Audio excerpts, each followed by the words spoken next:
Hi friends, welcome back to my channel. This is Navya.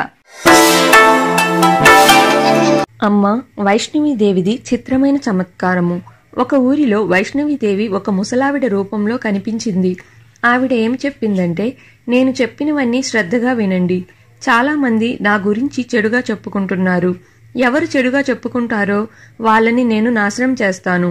ఎవరైతే నా గురించి మంచిగా చెప్పుకుంటారో వాళ్ళ కోరికలు నెరవేరుతాయి. ఉపవాసం ఉండి నా పూజ చేసి నా గురించి ప్రచారం చేస్తారో వాళ్ళని నేను ఎప్పుడూ బాగా చూస్తాను. వాళ్ళ మనస్సులో కోరికలు తీరుస్తాను.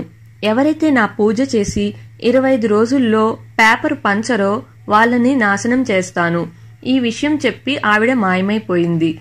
బొంబాయిలో ఒక ఆయన పేపర్ చదివి పూజ చేసి 2000 పేపర్లు పంచగానే వాళ్ల ఇంట్లో ఒక బంగారు కలశం దొరికింది. ఆగ్రాలో ఒక ఆయన 200 పేపర్లు పంచగానే అతనికి లాటరీ తగిలింది.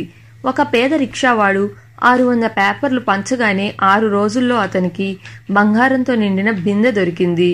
ఇదంతా ఒక ఆయన విని నేను కూడా చేస్తే బాగుండును అని అనుకున్న వెంటనే అతనికి ఉద్యోగం దొరికింది. ఎవరైతే ఈ పేపర్ చదివి పక్కన పడేస్తారో వాళ్ళకి ఇంట్లో ఏదో ఒక ఆపద వస్తుంది.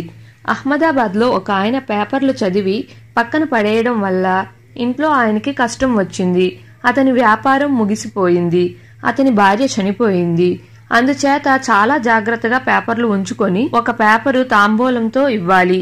ఎప్పుడు చేసినా ఈ పూజ సోమవారం నాడే చేయాలి. పూర్తి శ్రద్ధతో చేయాలి. పూజ సాయంత్రం 6 గంటల లోపు చేయాలి. పొద్దున్నే లేచి తలస్నానం చేసి పూర్తి ఉపవాసం ఉండాలి. ఎర్ర అక్షింతలు, రాగి చెంబు, కలశం, ఎర్ర పువ్వులు, ఎర్ర సింధూరం, పద్మం, బెల్లంతో పరవన్నం, అరటిపండు, తాంబూలం, మట్టి ప్రమిదలు. పూజ అయిన మరునాడు కలశంతో నీళ్లు తులసి కోటలో పోయాలి. ఫోటో, ఎర్రగుడ్డ ఇంట్లో ఉంచుకొని ఉన్న వస్తువులు గంగలో కలపాలి. జై మా వైష్ణవీదేవి.